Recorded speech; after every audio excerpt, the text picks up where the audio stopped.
നമസ്കാരം. മലയാളി വാർത്തയിലേക്ക് സ്വാഗതം. സംസ്ഥാന സർക്കാരിനെ പിരിച്ചുവിട്ടിട്ടാണെങ്കിലും സെനറ്റ് യോഗം ചേരും. വേണ്ടിവന്നാൽ കേന്ദ്ര സേനയെ ഇറക്കും. കാലിക്കറ്റിലെ സെനറ്റ് യോഗം നടത്താൻ ഏതറ്റം വരെയും പോകുമെന്ന് സുരേന്ദ്രന്റെ വെല്ലുവിളി. വെറുതെ വീമ്പിളക്കാതെ നട്ടെല്ലുണ്ടെങ്കിൽ ചെയ്ത് കാണിക്കണം. BJP അധ്യക്ഷൻ സുരേന്ദ്രന് നേരെ പാർട്ടിയിൽ നിന്ന് വരെ ഒരു വിഭാഗം മുറവിളി ഉയർത്തുന്നുണ്ട്. നേതാക്കൾ പോലും സംസ്ഥാന അധ്യക്ഷനെ അധിക്ഷേപിക്കുന്ന തരത്തിലേക്ക് കാര്യങ്ങളെത്തി. BJP സംസ്ഥാന അധ്യക്ഷൻ സ്ഥാനത്തിരുന്നിട്ടും ഈ സർക്കാരിനെതിരെ ഒരു പുണ്ണാക്കും ചെയ്യാൻ കഴിഞ്ഞിട്ടില്ല സുരേന്ദ്രന്.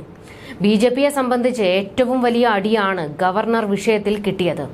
എന്നിട്ടും CPMന്റെയോ SFIയുടെയോ രോമത്തിൽ തൊടാൻ സുരേന്ദ്രനും കൂട്ടർക്കും കഴിഞ്ഞിട്ടില്ല എന്ന് SFI ഉൾപ്പെടെ വലിയ അധിക്ഷേപം പറഞ്ഞിട്ടുണ്ട്. ഇപ്പോൾ വെല്ലുവിളിയുമായി വന്നിരിക്കുകയാണ് അധ്യക്ഷൻ, അതും കാലിക്കറ്റ് യൂണിവേഴ്സിറ്റിയിലെ സെനറ്റ് യോഗവുമായി ബന്ധപ്പെട്ട്. ഈ പോലീസിന്റെ സാന്നിധ്യത്തിൽ തന്നെ കാലിക്കറ്റ് സർവകലാശാലയിലെ സെനറ്റ് അംഗങ്ങൾ യോഗം ചേരും. സെനറ്റിൽ ഒരു മാറ്റവും വരാൻ പോകുന്നില്ല. ഈ സർക്കാരിനെ പിരിച്ചുവിട്ടിട്ടാണെങ്കിലും കാലിക്കറ്റ് സർവകലാശാലയിലെ സെനറ്റ് അംഗങ്ങൾ യോഗം ചേർന്നിരിക്കും. കേരളത്തിലെ എല്ലാ സർവകലാശാലകളിലും ആരിഫ് മുഹമ്മദ് ഖാൻ നാമനിർദ്ദേശം ചെയ്യുന്ന സെനറ്റ് അംഗങ്ങൾ ഉണ്ടാകും. അവർ സർവകലാശാലകളുടെ ഭരണം നടത്തുക തന്നെ ചെയ്യും. ഇതേ രീതിയിലാണ് മുന്നോട്ടു പോകുന്നതെങ്കിൽ പിണറായി സർക്കാർ 2026 വരെ പോകില്ല. കേരള പോലീസ് ഭരണഘടനയ്ക്കനുസരിച്ച് കർത്തവ്യം നിറവേറ്റിയില്ലെങ്കിൽ കേന്ദ്രസേനയെ ഉപയോഗിക്കുമെന്നും സുരേന്ദ്രൻ പറഞ്ഞു. ജവഹർലാൽ നെഹ്റു സർവകലാശാലയെ പൊളിച്ചടുക്കി അവിടെ ജനാധിപത്യം പുനഃസ്ഥാപിക്കാൻ ഞങ്ങൾക്ക് സാധിച്ചിട്ടുണ്ടെങ്കിൽ ഈ കേരളത്തിലെ സർവകലാശാലകളിലും ജനാധിപത്യം പുനഃസ്ഥാപിക്കും. വലിയ വെല്ലുവിളിയാണ് എന്തായാലും സുരേന്ദ്രൻ നടത്തിയിരിക്കുന്നത്. കാലിക്കറ്റിൽ SFI നടത്തിയ പ്രതിഷേധത്തിലും ഗവർണർക്ക് നേരെ നടന്ന സമരത്തിലും പഞ്ചമുച്ചമടക്കി നിൽക്കുകയായിരുന്നു കേരള BJP. വലിയ രീതിയിൽ പ്രതിഷേധം തുടക്കത്തിൽ ABVPയുടെ ഭാഗത്തു നിന്നും ഉണ്ടായില്ല. ഇത് ഒത്തുകളിയല്ലേ എന്ന ചോദ്യം ശക്തമായതോടെയാണ് BJPക്ക് ചൂട് പിടിച്ചത്. കാലിക്കറ്റിലെ സെനറ്റിലേക്ക് ഗവർണർ സംഘപരിവാറുകാരെ തിരികെ കയറ്റിയെന്ന് SFI വൻ പ്രക്ഷോഭമാണ് നടത്തിയത്. ഗവർണർക്ക് നേരെ കൊലവിളി വന്നു. അപ്പോഴും സുരേന്ദ്രൻ മൗനത്തിലായിരുന്നു. ഇപ്പോൾ പിണറായിയെ വെല്ലുവിളിച്ച് രംഗത്ത് വന്നിരിക്കുകയാണ്.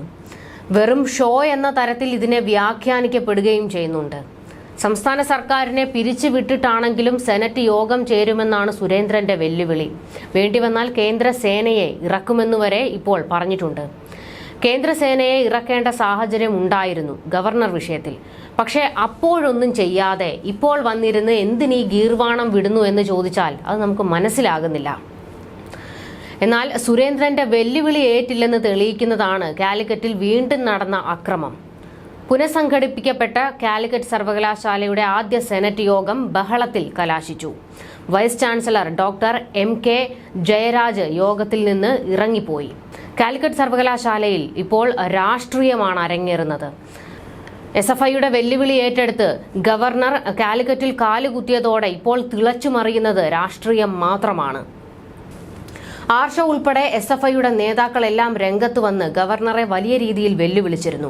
എന്നാൽ ഈ വെല്ലുവിളികളൊക്കെ ഏറ്റെടുത്തുകൊണ്ട് ഗവർണർ കാലിക്കറ്റ് യൂണിവേഴ്സിറ്റിയിലും തുടർന്ന് മിഠായി തെരുവിലേക്കുൾപ്പെടെ ഇറങ്ങിച്ചെന്ന് വലിയ രീതിയിൽ ആളുകളെ കയ്യിലെടുക്കുകയും ഒക്കെ ചെയ്തു. നവകേരള സദസ്സ് നടന്നുകൊണ്ടിരിക്കെ ഗവർണർ ഇങ്ങനെ പുറത്തിറങ്ങിയത് സർക്കാരിന് വലിയ തിരിച്ചടിയാണ് ഉണ്ടാക്കിയത്. അതായത് നവകേരള സദസ്സിന്റെ യാത്രയ്ക്ക് മങ്ങലേൽപ്പിക്കുന്ന തരത്തിലേക്ക് വരെ കാര്യങ്ങളെത്തി. ഒടുവിൽ ഗവർണറെ എങ്ങനെങ്കിലും അനുനയിപ്പിക്കണം എന്ന ആവശ്യം സർക്കാരിന്റേത് മാത്രമായി തീർന്നു. ഇതോടെയാണ് സ്പീക്കർ AN ഷംസീറിനെ ഇറക്കി ഗവർണറെ ഒന്ന് തണുപ്പിക്കാൻ നോക്കിയത്.